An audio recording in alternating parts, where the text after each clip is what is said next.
හරි අපි මේ වෙනකොට ළමයි කතා කරගෙන ඇවිල්ලා තියෙනවා ආපසු ගැනුම් ජර්නලය. එතකොට ගැනුම් ජර්නලයේ අවස්ථා දෙක යටතේම කතා කෙරුවා. වැට් ලියාපදිංචි ව්‍යාපාරයක හා වැට් ලියාපදිංචි නැති ව්‍යාපාරයක ගැනුම් ජර්නලය. ඊළඟට අපි කතා කරලා තියෙනවා ආපසු යවුම් ජර්නලය. ආපසු යවුම් ජර්නලයේ වැට් ලියාපදිංචි නැති ව්‍යාපාරයක ආපසු යවුම් ජර්නලය ගැන කතා කරලා තියෙනවා. දැන් අද අපි කතා කරන්නේ ආපසු යවුම් ජර්නලයේ වැට් ලියාපදිංචි ව්‍යාපාරයක. එතකොට ළමයි වැට් ලියාපදිංචි ව්‍යාපාරයක ආපසයවුම් ජර්නලයේ ආකෘතිය අපි මුලින්ම බලමු. ඔයාට මේ පේන ඇති 10 වෙනි ගානෙත් ආපසයවුම් ජර්නලයක් තමයි තියෙන්නේ වැට් ලියාපදිංචි ව්‍යාපාරයක. මේ බලන්න දිනය තියෙනවා හරපත් අංකය. මොකද ආපසයවුම් වලට අදාළව ළමයි මූලාශ්‍ර ලේඛනය වෙන්නේ හරපත. ඒකද හරපත් අංකය තියෙනවා. ඊළඟට සැපයුම් කරු තියෙනවා. වටිනාකම තියෙනවා. වැට් තීරුව තියෙනවා, මුළු වටිනාකම තියෙනවා, ලෙජර් පිටුව තියෙනවා. මේක ඔයාට මේ අමුතු නුහුරු මේ ආකෘතියක් නෙමෙයි. මොකද අපි වැට් ලියාපදිංචි ව්‍යාපාරික ගැනුම් ජර්නල් එක කරද්දිනුත් මේ ආකෘතියම තමයි භාවිතා කරුවේ. කීපයයි වෙනස් වුනේ. මේ වගේ ඇතුලේ තියෙන නම් කීපයයි වෙනස් වුනේ. එතකොට ඒකම තමයි ආපසයවුම් ජර්නලටත් අපි අදාළ කරගන්නේ. එතකොට එහෙනම් ආකෘතිය හරි. මේ වැට් ලියාපදිංචි ව්‍යාපාරයක ගනුදෙනු පොදු ලෙජරේ සටහන් කරද්දී දිත්ත සටහන ඔයා දැනගන්න ඕන. අන්න ඒක තමයි ළමයි අපිට ඕන වෙන්නේ. දැන් මේ බලන්න අපි පොඩ්ඩක් අපේ මතකය අලුත් කරගත්තොත් ගැනුම් වැට් ලියාපදිංචි නැති වැට් ලියාපදිංචි නැති ව්‍යාපාරයක ගැනුම් සටහන් කරද්දී දිත්ත සටහන උනේ මොකද්ද ළමයි? ගැනුම් ගිණුම හර ණය හිමි පාලන ගිණුම බැර. මේකනේ දිත්ත සටහන. ගැනුම් හර ණය හිමි පාලන ගිණුම බැර. ඊළඟට වැට් ලියාපදිංචි නැති ව්‍යාපාරයක ආපසු යැවුම් සටහන් කරන දිත්ත සටහන උනේ ණය හිමි පාලන ගිණුම හර ණය හිමි පාලන ගිණුම හර ආපසු යැවුම් ගිණුම බැර. ආපසු යැවුම් ගිණුම බැර. මේක තමයි දිත්ත සටහන උනේ. මේ වැට් ලියාපදිංචි නැති ව්‍යාපාරයක. ඊළඟට අපි බලමු වැට් ලියාපදිංචි ව්‍යාපාරය. වැට් ලියාපදිංචි ව්‍යාපාරයක ළමයි ගැනුම් සටහන් කරන දිත්ත සටහන තමා ගැනුම් හර නම් ගැනුම් සඳහා අය කරන වැට් එක වැට් පාලන වලට හර දෙකේම එකතුවෙන් ණය හිමි පාලන ගිණුම පැර. ඊළඟට වැට් ලියාපදිංචි ව්‍යාපාරයක ආපසු යවුම් සටහන් කරන දිත්ත සටහන තමා ළමයි අර රිදම් එකම තමා යන්නේ ආපසු යවුම් බැරනේ. ආපසු යවුම් වලදී ආපසු යවුම් බැර නම් ආපසු යවුම් වලට අය කරපු වැට් එක වැට් පාලන ගිණුමට බැර දෙකේම එකතුවෙන් ණය හිමි පාලන ගිණුම හර. ඔන්න ඕක ඔයා පාඩම් කරගන්න ඕන ළමයි. මේ දිත්ත සටහන් අනිවාර්යයෙන්ම ලියාගෙන පාඩම් කරගන්න ඕන. හරි. මේක ඒ කියන්නේ සාමාන්‍ය තියරියෙන් මතක තියාගන්න අමාරු නම් අනිවාර්යයෙන්ම ඔයා කටපාඩම් කරගන්නම ඕන. මොකද මේ මත තමයි හැම දෙයක්ම ළමයි රඳා පවතින්නේ.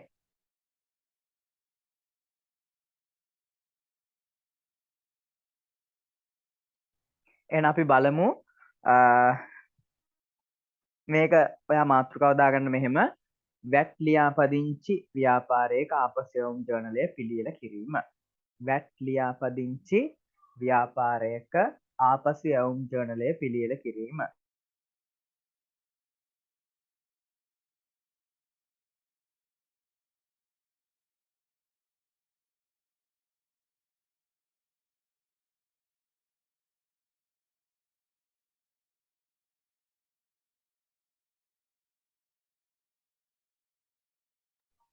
හරි. ඊළඟට දිත්ත සටහන කියලා මෙහෙම ලියාගන්න.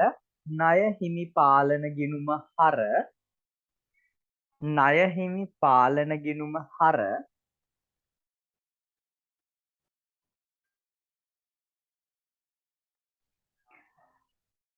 ආපසු යැවුම් ගිණුම බැර ආපසු යැවුම් ගිණුම බැර වැට් පාලන ගිණුම බැර ආපසු යැවුම් බැර වැට් පාලන ගිණුම බැර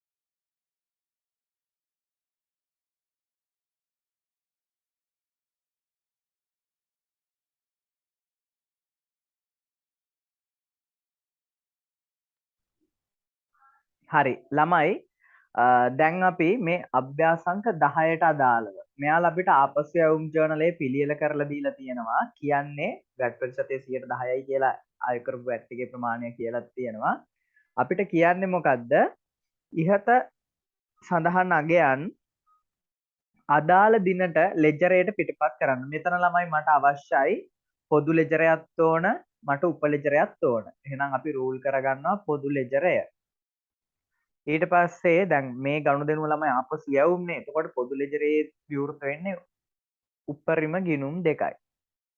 ඒ ගිණුම් දෙක රූල් කරගමු. එකක් තමා ණය හිමි පාලන ගිණුම අනිත් එක තමා ආපසු යවුම් ගිණුම. ඊළඟට ළමයි මට උපලෙජරයක් අවශ්‍යයි. ඔයා දන්නවා උපලෙජරය කොටස් දෙකයි ණයගැති ලෙජරයයි ණය හිමි ලෙජරයයි කියලා. මෙතනදී ළමයි ණයගැති ලෙජරේ නෙමෙයි උපලෙජරේ හැදෙන්නේ මොකද්ද? ණය හිමි ලෙජරය. එහෙනම් ණය හිමි ලෙජරය තමයි මෙතනදී මම පිළියෙල කරන්නේ. එතකොට ණය හිමි ලෙජරේදී ළමයි ණය හිමි ලෙජරේ තියෙන්නේ උපලෙජරේ තියෙන ණය හිමි ලෙජරේ තියෙන ණය හිමියන්ගේ තනි තනි ගිණුම් දෙක. එහෙනම් තනි තනි ගිණුම්. එතකොට මෙතන ගිණුම් දෙකයි ගීතයි විනීතයි. එහෙනම් මම රූල් කරනවා ගීතාට ගිණුමයි අනිත් එක විනීතාට ගිණුමයි. විනීතා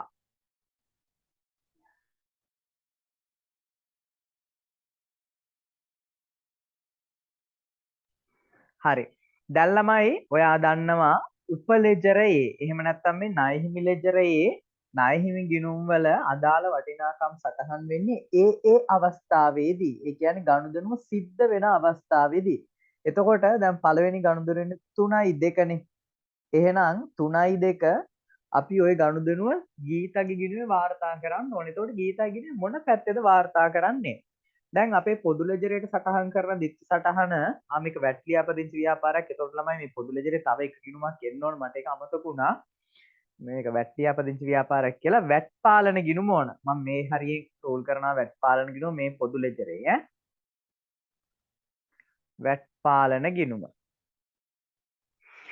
හරි. දැන් ළමයි එතකොට 3යි 10 මේ ගීතාට ආපසු යවන බාණ්ඩ ගීතා ගිණුමේ මොන පැත්තේ සටහන් කරන්න කියලා තීරණය වෙන්නේ කොහොමද? පොදු ලෙජරේ ණයහිමි පාලන ගිණුමේ මේ ආපසු යවන වාර්තා කරද්දි සටහන් වෙන්නේ කොහොමද? ඒ පැත්තම තමා උපලෙජරේත් වාර්තා වෙන්නේ. ඒ කියන්නේ ළමයි ආපසු යවද්දි දිත්ත සටහන වැට්ලියාපදිංචි ව්‍යාපාරයක නම් ආපසු යැවුම් බැර වැට් පාලන බැර දෙකම ණයහිමි පාලන ගිණුමට හර ණයහිමි පාලන ගිණුමට දෙකම හර වෙනවා නම් ගීතල් කියන ණයහිමියටත් මොකද වෙන්නේ හර වෙන්න ඕන. එහෙනම් දිනේ ලියනවා 3.10 1500යි මෙතන ලියනවා ළමයි ආපසු යැවුම් කියලා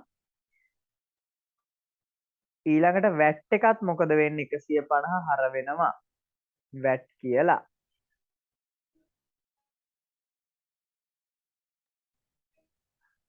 හරි. ඊට පස්සේ විනීතටත් ඕකම තමා. අදාළ විනීතගේ ගිණුමේ ජර්නලේ විනීතගේ නම ලියවෙන දවසේම ගෙනල්ලා ණයහිමි ලෙජරේ ඕක වාර්තා කරනවා. 800ක් විනීතට හර වෙනවා. ලියනවා ආපසු යැවුම්.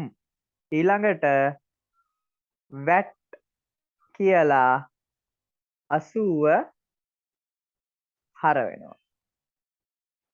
ඔන්න ළමයි උපලෙජරය. ඔය ගිණුම් දෙක විතරයි එන්නේ. උපලෙජරේ ළමයි ඒ අවස්ථාවේදීම පිළියෙල වෙනවා. ඒක මතක තියාගන්න. ඊළඟට ආපසු යවුම්. ආපසු යවුම් සටහන් වෙද්දී ආපසු යවුම් සටහන් කරන දිත්ත සටහන පොදු ලෙජරේ සටහන් කරන දිත්ත සටහන තමා ළමයි ආපසු යවුම් ජර්නල එකතුවෙන් ආපසු යවුම් ගිණුම බැර. එහෙනම් බැර කරනවා 2530යි දිනේට ලියනවා මේක එන්නේ ළමයි 3:31කටනේ මාසේ අවසාන දින 3:31 කියලා ලියනවා. ආපසු යවුම් බැර ඊට පස්සේ ළමයි ආපසු යවුම් බැර නම් වැට් පාලන බැර වෙනවා. වැට් තීරුව එකතුවෙන් වැට් තීරුව 230යි. ඒකෙන් බැර වෙනවා මේ තීරුව 230යි නේ එකතුව. දෙකම නාහිමි පාලන ගිණුමට හර වෙනවා. එහෙනම් නාහිමි පාලන ගිණුම හර වෙනවා 2530යි ඊළඟට 230යි. දිනේ ලියනවා ළමයි 3:31. මෙතන ලියනවා ආපසු යවුම් කියලා නාහිමි පාලන ගිණුමේ හරට ලියවෙනවා 230 රින් වැට් පාලන ගිණුම කියලා. වැට් පාලන ගිණුමේ ළමයි එතනක් දිනේ ලියන්නේ 3:31 කියලා. ප්‍රතිවිරුද්ධ ගිණුම ලියවෙන්නේ මොකක් කියලාද? මේක තියෙන්නේ ණයහිමි පාලන ගිණුමට හර වෙලා කියන ලියනවා ණයහිමි පාලන ගිණුම. ආපසු යවුම් ගිණුමේත් ළමයි ණයහිමි පාලන ගිණුම කියලා ලියවෙනවා. ප්‍රතිවිරුද්ධ ගිණුම් ලියවෙනවා. ඔන්න ඔය විදිහට තමයි මේක ලෙජරේ පිටපත් වෙන්නේ. හරි. මේක හදාගන්න මොන හරි ප්‍රශ්නයක් තියෙනවා නම් ළමයි අහන්න.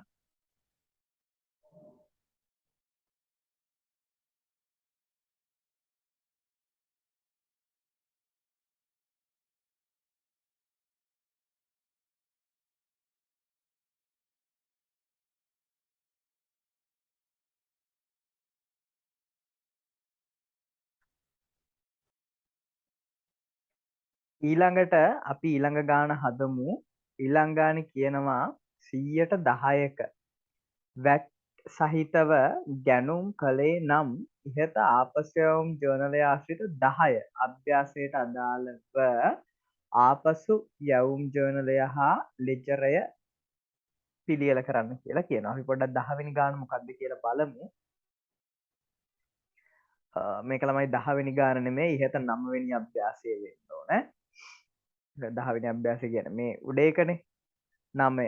ඉහත 9 වෙනි අභ්‍යාසයට අදාළව අපසෙවුම් ජර්නල් හා ලෙජරය පිටපත් කරන්න කියනවා. ඒ කියන්නේ මෙන්න මේ ගානට අදාළව මේක වැට් ලියාපදිංචි ව්‍යාපාරයක් විදිහට සලකලා අය කරපු වැට් එකත් ළමයි 110ක් කියලා සලකලා මෙන්න මේ ගානට අදාළ වැට් ලියාපදිංචි ව්‍යාපාරයක අපසෙවුම් ජර්නලයයි ලෙජරයයි පිටපත් කරන්න කියනවා. හරි. එහෙනම් අපි රූල් කරගමු.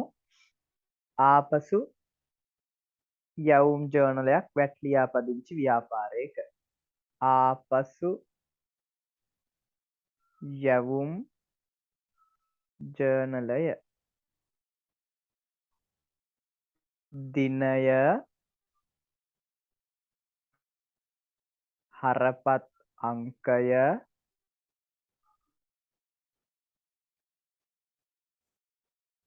විස්තරය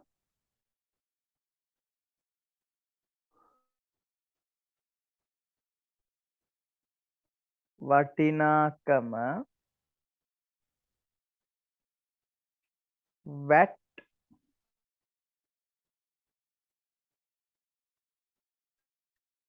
මුළු වටිනාකම ලෙජර පිටුව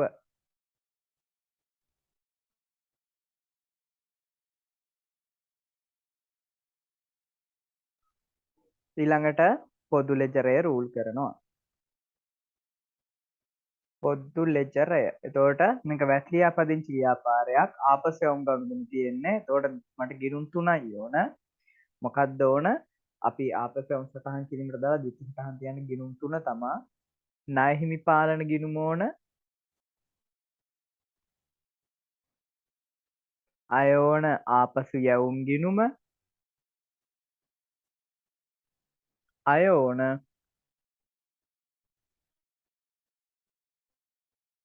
වැට් පාලන ගිණුම. හරි. අපි බලමු මේ ගාන හදමු.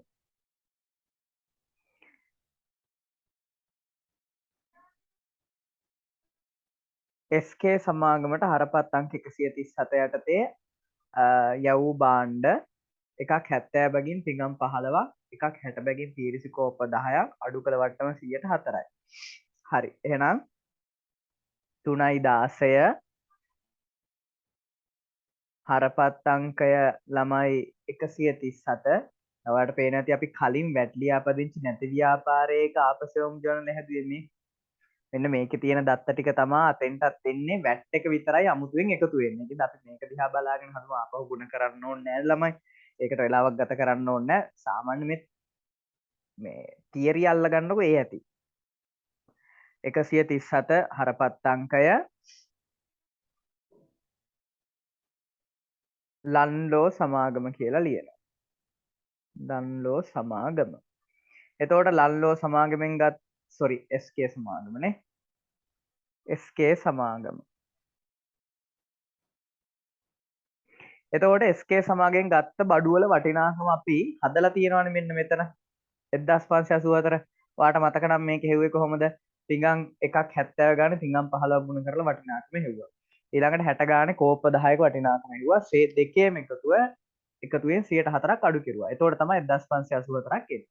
එහෙනම් ඒක දැම්ම මෙන්න මෙතන වටිනාකම් තීරුවට 1584යි. ඊට පස්සේ ළමයි මේ 1584 වැට් එක 110යිනේ. ඒ කියන්නේ 158යි 740යි. දැන් අපි මුළු වටිනාකම හොයන්න ඕන.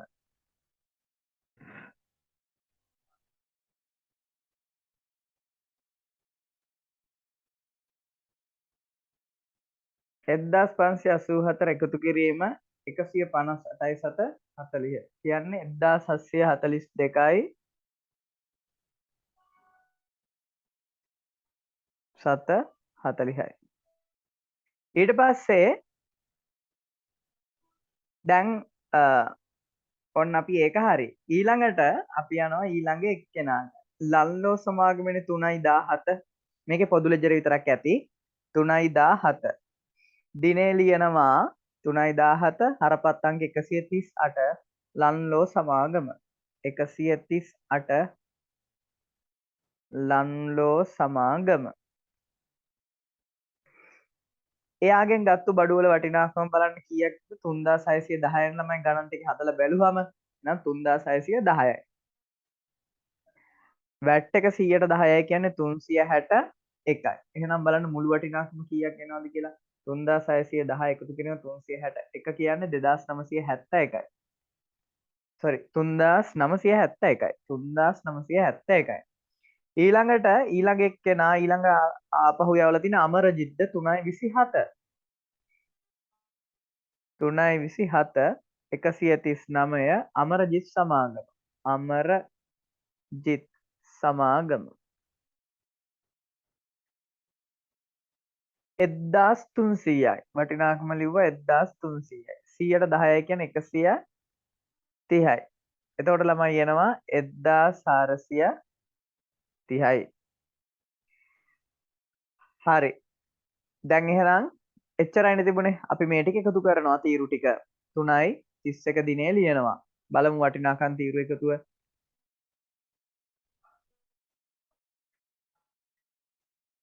1584යි 3610යි 1300යි 6494යි 6494යි. එතකොට ළමයි වැට් එක එනවා 649යි 740යි. මුළු වටිනාකම එනවා 7143යි 740යි. මෙතන ලියනවා මොකක්ද අරක? එකතුව පොදු ලෙජරයට පිටපත් කළා.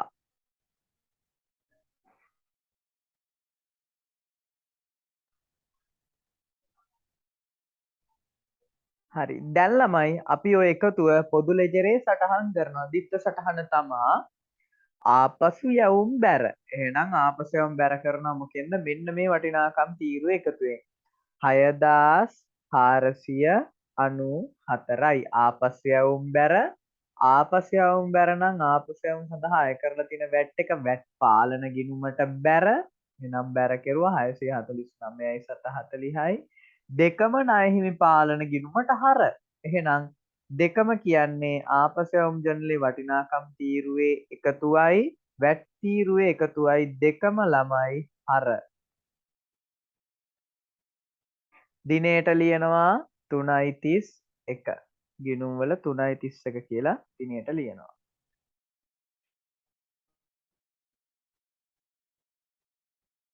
ණය හිමි පාලන ගිණුම.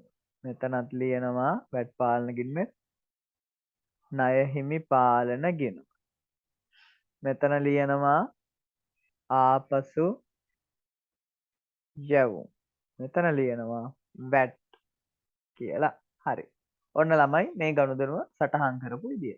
ආපසු යැවුම් ජර්නල් එකතුව වටිනාකම් තීර එකතුවෙන් ණය හිමි පාලන බැර ණය හිමි පාලන හර ඊළඟට අය ණය හිමි පාලන හර වෙනවා වැට් වලින් ආපසු යැවුම් ගිණුමයි වැට් ගිණුමයි බැර වෙනවා.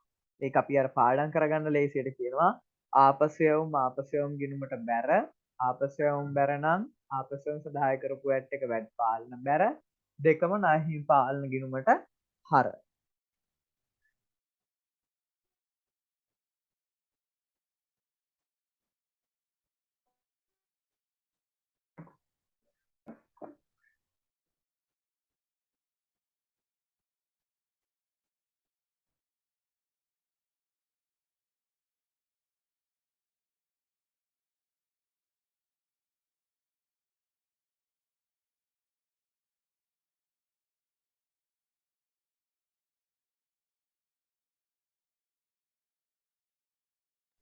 හරි. දැන් අපිට මූලික පොත් ටිකක් හුරු හින්දා මම ඉක්මනට අනිත් මූලික පොත් ටිකක් කතා කරගෙන යනවා ළමයි. විකුණුම් ජර්නලය තියෙන්නේ. ඔයා දන්නවා ගැනුම් ජර්නලය ගැන කතා කරද්දී ගැනුම් ජර්නලට දාන ගනුදෙනු වල ලක්ෂණ දෙකක් සම්පූර්ණ වෙන්න ඕන කිව්වා. එකක් තමයි වෙළඳ භාණ්ඩ වෙන්න ඕන. අනිත් එක තමයි ණයට අරගෙන තියෙන්න ඕන. එතකොට විකුණුම් ජර්නලයේ තුල වාර්තා කරන ගනුදෙනුවකත් ළමයි ලක්ෂණ දෙකක් තියෙන්න ඕන. අපි පොඩ්ඩක් බලමු මොකද්ද මේ කියන්නේ කියලා. මෙන්න තියෙනවා විකුණුම් ජර්නලය සම්බන්ධව. විකුණුම් ජර්නලයේදී අපිට කියනවා නැවත විකිණීමේ පරමාර්ථයෙන් ගත්තු භාණ්ඩ ණයට විකුණන අවස්ථාවකදී මෙන්න කොන්දේස් දෙක කියනවා. නැවත විකිණීමේ පරමාර්ථයෙන් ගත්තු භාණ්ඩ වෙන්න ඕන. ඒ වගේම තමා ළමයි ඒවා ණයට විකුණන්නත් ඕන. ණයට විකුණන අවස්ථාවකදී තමා මේ මූලික පොත භාවිතා කරන්න. එහෙනම් ළමයි ලක්ෂණ දෙකක් තියෙනවා විකුණුම් ජර්නලයේ ගනුදෙනුවක් සටහන් කරද්දී. එකක් වෙළඳ භාණ්ඩ වෙන්න ඕන. වෙළඳ භාණ්ඩේ නැවත විකිණේ පරමාර්ථයෙන් ගන්න. එහෙනම් වෙළඳ භාණ්ඩ වෙන්න ඕන. ඒවා ණයට විකුණලා තියෙන්න ඕන. ණයට විකුණා තිබිය යුතුයි. එතකොට මේ ආපසු යවුම් ජර්නල් විකුණුම් ජර්නලයේ ගනුදෙනු සටහන් කරද්දී ළමයි තොරතුරු ගන්න මූලාශ්‍ර ලේඛනයට අපි කියනවා මේවා අනිවාර්යෙන් මතක තියාගත යුතු දේවල් විකුණුම් ඉන්වොයිසිය. එතකොට ළමයි මේ විකුණුම් ඉන්වොයිස් ඇතුලේ තියෙනවා මොනවාද? දිනය, ඉන්වොයිස් අංකය, ඊළඟට ගැනුම්කරු ගේ නම, ඊළඟට වෙළඳ වට්ටම් ගැන, ඊට පස්සේ භාණ්ඩ වර්ගය ගැන ඔන්න ඔය විදිහට ළමයි විවිධ කියන්නේ අපිට අවශ්‍ය සියලුම දත්තයන් ටික මේ මූලාශ්‍ර ලේඛනය තුල තියෙනවා. හරි. ඊළඟට දැන් අපි ආපසයවුම් ජර්නල් ගැනුම් ජර්නල් ගැන කතා කරද්දී වැට් ලියාපදිංචි හා වැට් ලියාපදිංචි නැති ව්‍යාපාරවල කතා කරුවානේ. ඉතින් මේකෙත් ඒ විදිහටම කතා කරන්න වෙනවා. වැට් ලියාපදිංචි නැති ව්‍යාපාරයක විකුණුම් ජර්නලය හා වැට් ලියාපදිංචි ව්‍යාපාරයක විකුණුම් ජර්නලය. එතකොට වැට් ලියාපදිංචි නැති ව්‍යාපාරයේ විකුණුම් ජර්නලයේ ආකෘතිය තමයි ඔයාලට මේ දකින්න හම්බෙන්නේ. දිනය තියෙනවා, ඉන්වොයිස් සංඛ්‍යය. මොකද විකුණුම් ඉන්වොයිස් එක ළමයි මූලාශ්‍ර ලේඛනය. එතකොට ඒකේ අංකය. ගැනුම්කරු කියන එකට මෙතන අපි විස්තරය කියලාත් ලියන අවස්ථා තියෙනවා. අපි ගොඩක් විස්තරය කියලා තමයි පාවිච්චි කරන්නේ. එතකොට දිනය, ඉන්වොයිස් සංඛ්‍ය විස්තරය, මුළු වටිනාකම, ලෙජර් පිටුව අංකය. මේක තමා ආකෘතිය. ඊළඟට ප්‍රධානම දේ මේ විකුණුම් ජර්නලයේ සටහන් කරන ගනුදෙනු ලෙජරයට පොදු ලෙජරයට පිටපත් කරන දිත්ත සටහන. පොදු ලෙජරේට පිටපත් කරන දිත්ත සටහන තමා ළමයි විකුණුම් ගිණුම බැර විකුණුම් බැර ණය ගැති පාලන ගිණුම හර ණය ගැති පාලන ගිණුම හර මේක තමා දිත්ත සටහන ණය ගැති පාලන ගිණුම හර විකුණුම් ගිණුම බැර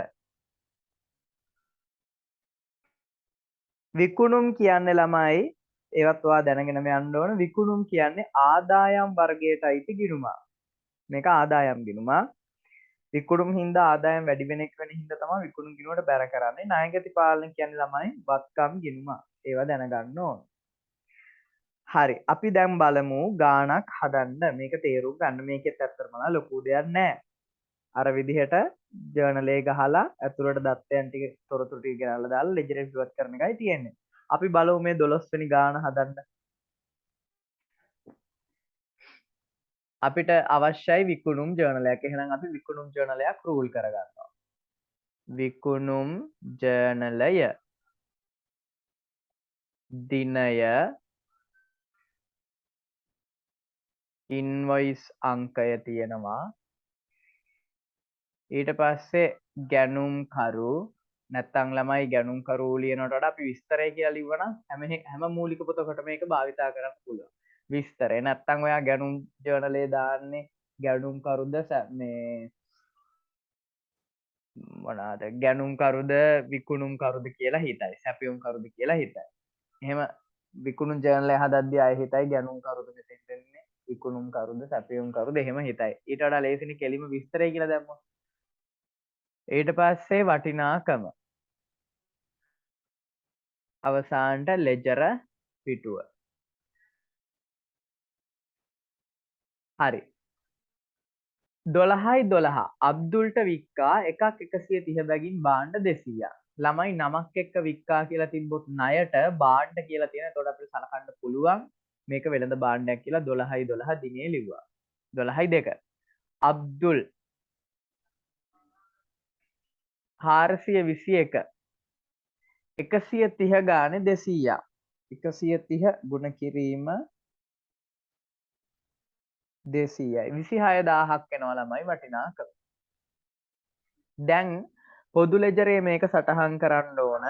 එතකොට පොදු ලෙජරේ සටහන් කරද්දි ළමයි දිත්ත සටහන ඔයා දන්නවා ණයගැති පාලන ගිණුම හර විකුණුම් ගිණුම බැර. එතකොට අපිට ඒ ගිණුම් දෙක ඕන. ණයගැති පාලන ගිණුම අනිත් එක විකුණුම් ගිණුම. ඔය ගිණුම් දෙකනේ ඕන වෙන්නේ. මේක වැස්තියාපදිංචි නැති ව්‍යාපාරයක්නේ. ඊට අමතරව ළමයි අපි මේ ගානට අදාළ උපලෙජරය හදමු. ඒක පුරුදු වෙන්නත් එක්ක. එතකොට උපලෙජරේ අවශ්‍ය වෙන්නේ උපලෙජරේ කොටස් දෙකයිනේ. ණය හිමි ලෙජරයයි ණය ගැති ලෙජරයයි. අපිට මෙතනදී ඕන වෙන්නේ ළමයි ණය ගැති ලෙජරේ. ණය ගැතියන්ගේ තනි තනි ගිණුම් කියන ලෙජරේ තමයි අපිට අවශ්‍ය වෙන්නේ. එහෙනම් ණය ගැති ලෙජරේ අපි රූල් කරමු. එතකොට ණය ගැති ලෙජරේදී මම ගන්නවා තනි ගිණුම් තමයි මෙතෙන්ට අවශ්‍ය වෙන්නේ. දැන් මෙතනදී අපේ විවෘත උනානේ ළමයි අබ්දුල් විකුණුම් ජර්නලේ ලියවුණානේ. එහෙනම් අපි අබ්දුල්ට ගිණුමක් රූල් කරනවා. අබ්දුල් ණය ගැති.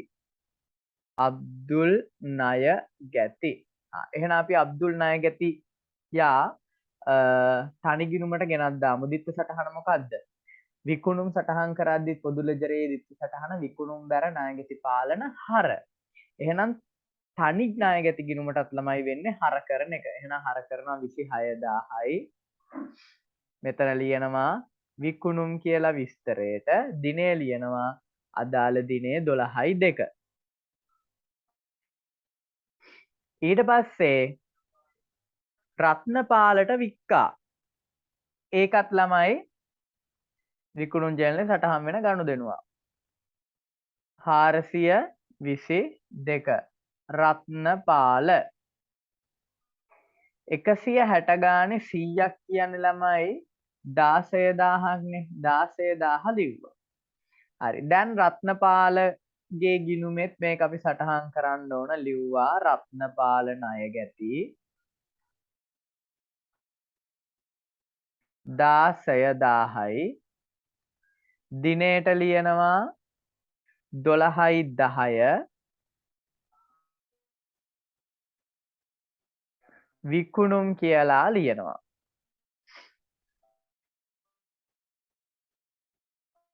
ඊළඟට මොහොමඩ්ට ව්‍යාපාරයේ මෝටර් රථයක් 6,60,000කට වික්කා. ළමයි ස්ථාරවත්කම් විකුණුම් වලට දාන්නේ නැහැ වෙළඳ භාණ්ඩ විතරයි.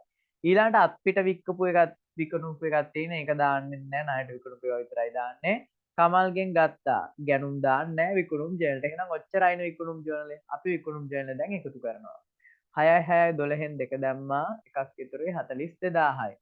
12යි 31 මාසේ අවසාන දවසේ තමයි ජර්නල් එකතු කරන්නේ. ලිව්වා මෙතන ඉස්සරහින් මොකද්ද? එකතුව පොදු ලෙජරයට පිටපත් කළා කියලා ලිව්වා. එකතුව පොදු ලෙජරයට පිටපත් කළා. එහෙනම් පොදු ලෙජරයට ඇවිල්ලා අපි ළමයි එකතුව පිටපත් කරනවා. දිත්ත සටහන තමයි ණයගැති පාලන ගිණුම හර විකුණුම් ගිණුම බැර. දිනේ 12.31 මේකේ ලියනවා විකුණුම් කියලා මෙතන ලියනවා ණයගැති පාලන ගිණුම කියලා. ඔය විදිහට තමා විකුණුම් ජර්නලය හැදෙන්නේ ළමයි මේ 12 වෙනි ගානට අදාළව. හරි මේක හදාගන්න ඔයත්